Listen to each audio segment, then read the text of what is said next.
Sejam muito bem-vindos ao canal Motivação Céus. Já peço que se inscreva no canal para fazer parte da família.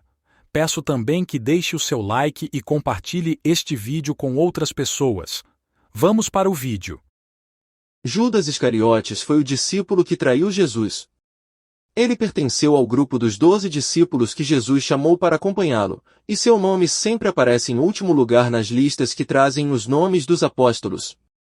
Ele também é frequentemente mencionado na narrativa bíblica dos evangelhos, às vezes apenas como Judas, mas geralmente seu nome é acompanhado com alguma descrição que o distingue dos demais. Por exemplo, ele é chamado de Judas, que o traiu, Judas Iscariotes, filho de Simão, Judas filho de Simão Iscariotes, ou apenas o traidor. Judas Iscariotes era filho de um homem chamado Simão. Seu local de origem passa pela discussão acerca do significado da palavra Iscariotes. Provavelmente essa palavra seja derivada do termo hebraico Isqueriot, que significa homem de Queriote, visto que em certos manuscritos do Evangelho de João aparecem as palavras apocariotou. Se o significado de Iscariotes for realmente este, o que é muito possível, então encontramos a informação sobre o local de origem de Judas. O Antigo Testamento menciona dois locais com o nome de Queriote. O primeiro era localizado em Moabe, já o segundo, Curiotes-Rom, ficava localizado aproximadamente ao sul de Hebrom. Há também quem defenda que Iscariotes não seja uma indicação de seu lugar de origem, mas um tipo de designação infame para identificá-lo. Para isso, alguns estudiosos sugerem que essa palavra tem origem num termo que significa um assassino, e, portanto, a interpretam no sentido de o homem da adaga. Contudo, essa última interpretação é bem pouco provável. Normalmente é aceito que a designação Judas Iscariotes signifique simplesmente Judas, o homem de Queriote. Judas Iscariotes era um dos 12 apóstolos. Judas Iscariotes servia como tesoureiro no grupo apostólico. Mas no exercício dessa atividade, ele é chamado de ladrão no Evangelho de João. O texto bíblico diz que Judas Iscariotes furtava a arrecadação que ficava guardada na bolsa que ele era o responsável por guardar. Durante o ato de profunda adoração de Maria de Betânia, a irmã de Lázaro, a qual ungiu o Senhor Jesus quebrando um vaso de alabastro que continha um precioso unguento, Judas fez duras críticas a tal atitude. Inclusive, ele conseguiu influenciar os demais discípulos em sua crítica. Apesar de Judas Iscariotes inicialmente argumentar que aquele unguento poderia ser vendido e o valor arrecado ser distribuído aos pobres, na verdade ele não estava preocupado com isto. Na verdade, além de ele não reconhecer a significativa ação daquela mulher que, inclusive, foi elogiada por Jesus, Judas Iscariotes ficou frustrado por não ter conseguido enriquecer seu próprio bolso com a venda do nardo puro.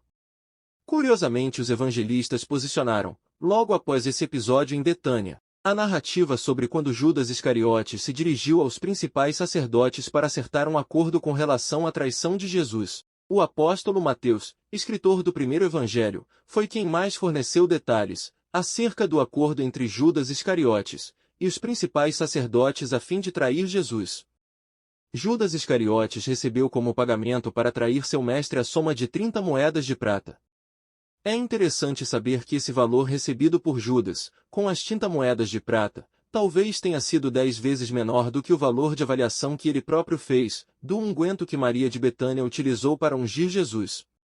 A narrativa bíblica também nos informa que Judas Iscariotes esperou o momento mais oportuno para poder trair o Senhor. Isto acabou acontecendo na noite em que Jesus celebrou a Páscoa com seus discípulos no cenáculo, e institui o sacramento da ceia do Senhor. Aqui nos recordamos das conhecidas palavras do apóstolo Paulo, na noite em que foi traído. Judas estava na mesa juntamente com Jesus e os outros discípulos. Depois de Jesus ter dado a ele o bocado molhado, a Bíblia diz que entrou nele Satanás, e Jesus lhe disse: "O que fazes? Faze-o depressa."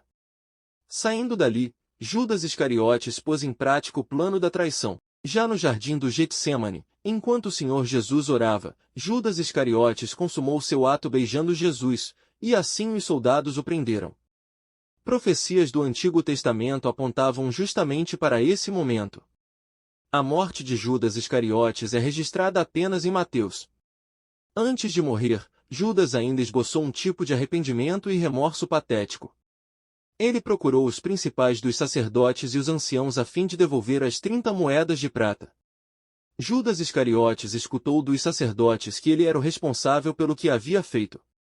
Diante disto, ele acabou atirando as moedas no templo antes de retirar-se para ir se enforcar. Os sacerdotes não colocaram as moedas no cofre das ofertas, visto que eram pelo preço de sangue. Porém, eles acabaram comprando o campo de um oleiro, para servir de sepultura dos estrangeiros.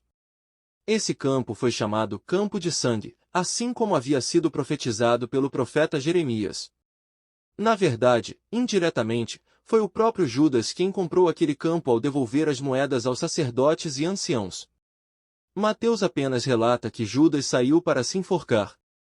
Já o evangelista Lucas, no livro de Atos, fornece alguns detalhes sobre esse momento de acordo com a descrição dada pelo apóstolo Pedro. Ele diz que Judas Iscariotes, precipitando-se, rebentou pelo meio, e todas suas entranhas se derramaram. Matias foi escolhido para ocupar o lugar deixado por Judas Iscariotes. Pior do que a sua trágica e assombrosa morte, é a sentença que lemos sobre o seu fim. Judas se desviou, para ir para o seu próprio lugar. Esse lugar é claramente indicado nas palavras de Jesus orando ao Pai: tenho guardado aqueles que tu me deste, e nenhum deles pereceu, exceto o filho da perdição, para que se cumprisse a Escritura, João. Considerando todas as referências bíblicas em que Judas Iscariotes é mencionado, podemos perceber que ele reunia em si a hipocrisia, o egoísmo, a soberba, a avareza, a inveja e a cobiça. Seu caráter duvidoso pode ser muito bem resumido na designação clara e objetiva dada a ele pelo apóstolo João. Ora, ele disse isto, não pelo cuidado que tivesse dos pobres, mas porque era ladrão e tinha bolsa, e tirava o que ali se lançava. João o identificou, em poucas palavras, como sendo uma pessoa mentirosa, enganadora, gananciosa e capaz de roubar. Além disso, Judas Iscariotes era uma pessoa dissimulada. Diante do anúncio de Jesus de que havia entre eles um traidor, Judas Iscariotes foi tão frio a ponto de dizer: porventura sou eu, Rabi. A história de Judas Iscariotes é um retrato vívido de como o homem, em sua própria natureza, é completamente depravado e perverso, apto a ser instrumento nas mãos do diabo. É impossível separar a pergunta sobre quem foi Judas Iscariotes das conhecidas palavras de Jesus sobre ele, mas ai daquele por intermédio de quem o Filho do Homem está sendo traído.